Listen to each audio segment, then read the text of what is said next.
missed out on Max B. I'm just being straight up honest. And Jim ended up signing him because Jim seen the vision, but because Jim had an outside vision of Max. I grew up with Max, Charlie Rambo, nigga play all day. Nigga throwing piss on the bums, joking all the time. So when he came to me and said he gonna start rapping, I was like, yo, Charlie, stop playing. His exact words was killer. They were like, no, let's get this shit clicking like Dorothy's heels. I said, yo, this nigga play too much, man.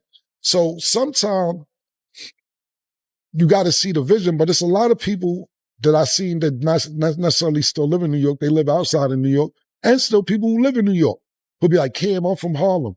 You got to put me on, da, da, da, da, da.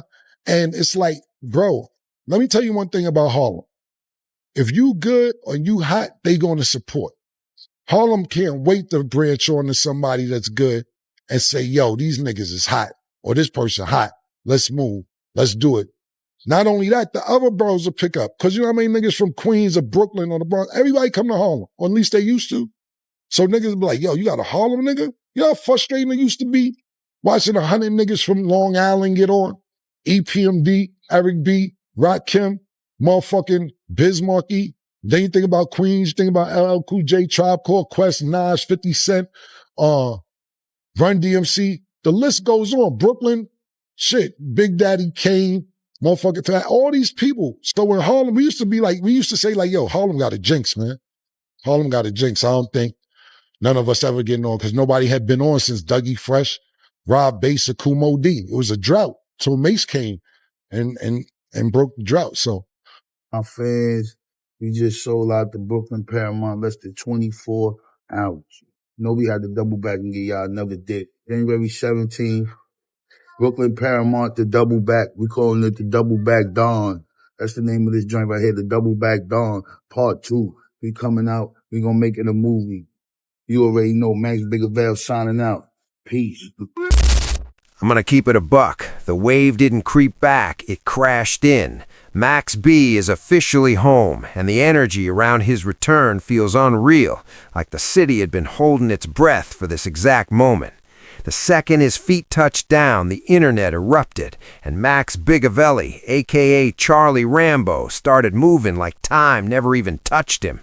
Fans have been deprived of that smooth but grimy Harlem sound for years, and now he's sliding right back into place with no warm-up, no easing in, like muscle memory kicked in. This isn't normal, this is different, and let's be clear, Max didn't come back alone. He aligned with Cam'ron and Mase, two certified Harlem generals who already built real empires, and that's not nostalgia, that's strategy. Every move looks calculated, nothing feels rushed, and the momentum keeps stacking. After nearly 18 years away, most artists would need time to recalibrate. Max accelerated. The cosigns are pouring in. The shows are selling out in under 24 hours. Extra dates are getting added, and the city feels energized again. Clubs are overflowing, venues are packed, and he's doing all of this off classic records fans never even got to experience live. Harlem is active, New York is moving differently, and this doesn't even feel like the peak yet. It feels like the very first page of Max B's comeback story. They had to come back and throw in another date, January 17th at the Brooklyn Paramount, Part 2, and that moment alone tells you everything you need to know. Max B is officially back, and this time the wave isn't crawling or building slowly, it's flooding the city in real time. A lot of people confuse being from the same hood with having real talent, but that's never been how this works, and Max was always one of those rare ones who genuinely stood out, a true diamond in the rough. He proved his sound, proved his presence, and proved he could shine on his own without leaning on anybody, because at the end of the day, skill always exposes itself. I've seen it my whole life, people hitting you non-stop like, yo, we from the same place, put me on. But if you don't really have it, the truth shows immediately. No filters, no excuses. That's just reality. And when you break Harlem down for real, the talent was never the problem. The flavor was never missing. The swagger, untouchable. What Harlem struggled with was unity. Too many egos, too much separation, not enough people moving as one, even though the wave itself was born right there. Some of the coldest artists, the wildest influence, and the deepest cultural impact all came straight out of Harlem, but they couldn't hold the momentum long enough to dominate the way Brooklyn and Queens did. Cam didn't sugarcoat that either. He even admitted he didn't fully recognize Max's talent back then, and honestly, that makes sense. Charlie Rambo was always joking, clowning, keeping things light, so a lot of people didn't take him seriously at first, even someone like Cam, who knew him personally. But now everything is flipped. Max is out here repping the brand heavy, standing next to Cam and Mase like it's second nature, pushing the full horsepower wave, pink horsepower, blue horsepower, the whole squad in motion, with a promo run that's undeniable. These aren't just artists anymore. These are businessmen making real plays, dropping merch, launching products, and building something that actually lasts for the culture. And I love seeing it, because New York needed this energy. It's been rough for a minute. The city felt quiet, the spark felt gone, and Max coming home flipped that switch instantly. That's why Jim Jones signed him in the first place. Jim saw something different from the outside looking in, while those of us who grew up with Max were too close to the picture to see the vision clearly. I remember when Max told me he wanted to rap, I brushed it off because all I saw was Charlie joking around all day, never taking anything seriously. That's the lesson right there. Sometimes you're too close to greatness to recognize it, and it takes fresh eyes to spot real potential when it's right in front of you. Harlem doesn't move off sympathy, it moves off results. If you're truly fire, the city rallies behind you naturally. Harlem wants winners, and that's why it hurt watching Queens, Brooklyn, the Bronx, and even Long Island shine, while Harlem felt blocked for years.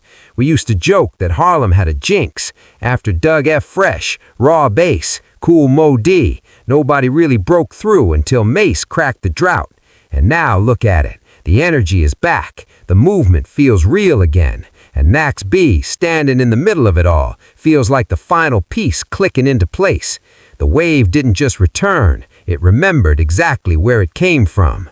Good music, a solid image, and real promotion, all of it is lining up perfectly right now, and you can feel it. The wave is officially back, and this time it hits different because it's intentional, structured, and powerful. This isn't about hate or nostalgia goggles either. You can clearly see where it's headed if you're actually paying attention. Max is out here heavy, pushing that horsepower brand everywhere, and when you really watch the footage, you notice the details. Mase in the building, Cam in the building, the whole Harlem circle showing up and standing solid.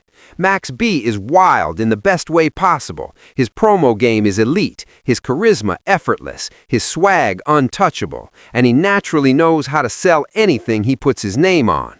He moves like a seasoned marketer without even trying, and the craziest part is he's not slowing down at all. New music already announced, multiple projects in motion, real heat lined up, and you can hear the hunger in every move he makes. Let him talk, let him work, just sit back and really watch what's unfolding. On top of all that, he's shoulder to shoulder with Cam and Mase, two Harlem legends who didn't just participate in an era, they defined it. Seeing Max back next to them makes the city feel alive again, like something clicked back into place. Some people are built for the spotlight, and Max is one of them. He's got that natural aura, that fly energy, that confidence you feel the moment he walks in the room. The way he dresses, the way he talks, the way he carries himself, everything fits. Some people got it, some don't. Max has always had it. Since touching down, he's been moving humbly but officially, and Harlem has been riding with him heavily because they recognize what this is.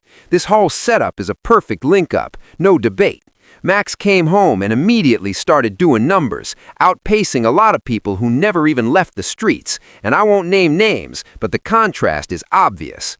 People keep asking if old beef will ever get squashed so Harlem can fully unite again. But honestly, Max doesn't even need that right now. He's proven his value without leaning on old alliances, and he already has the ultimate cosign standing right next to him. The way he's moving, the only direction left is up. He's making smart decisions, building the right relationships, lining up the right opportunities, and the wave just keeps getting stronger. And this isn't only a win for Max B, it's a win for New York, Harlem, the East Coast, and the culture as a whole. People need to see unity again, especially in an industry that thrives on division. Max might not jump on every podcast immediately, but with Cam in the mix, those doors are always wide open. He could pop out in a suit, slide on to Talk with Lee, or match that "it is what it is" energy effortlessly. Harlem's stages are open, and when you link with legends like Cam and Mase, creativity goes to another level. These guys aren't just making moves, they might be stepping into a whole new era together. From where I'm sitting, Max B has been nothing but strategic since touching down, and that's real talk. Shout out to everyone showing love and putting him in the right rooms. French Montana, the collaborators, everybody playing their part. But the real magic is that home connection. When someone knows you well enough to call you Charlie Rambo instead of Mr. Wingate, that's history, that's culture, that's legacy, and it hits different. Now the real question is whether Ju Mo feels some type of way, because we all know there's tension between him and Cam, and maybe he feels boxed out.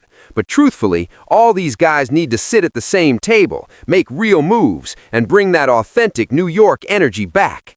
Max in the music lane means the sound returns, real melodies, real Harlem flavor, real wave vibes. And if Max ever decides to step behind a desk and really speak, the internet is going to explode instantly. He doesn't need to shout to make an impact. His presence alone sets the tone.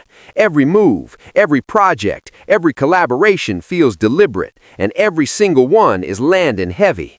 Harlem is watching, the entire East Coast is tapped in, and the culture's eyes are locked on this wave right now, because something real is happening. Straight from Max himself, the grind never stopped. He made it clear he's still working, still building, still moving like an entrepreneur, creating everything from the ground up, talking factories like Henry Ford, new waves loading, Narcos energy, Coke wave motion, and more treats on the way, with one simple message: stay tuned. His advice is just as direct. Keep grinding, keep your head down, apply pressure, move fast, don't complain, and don't wait for handouts. Max B signs off, leaving nothing to chance, no room for mistakes, and no confusion about where he stands. Either way you look at it, the culture wins. Salute.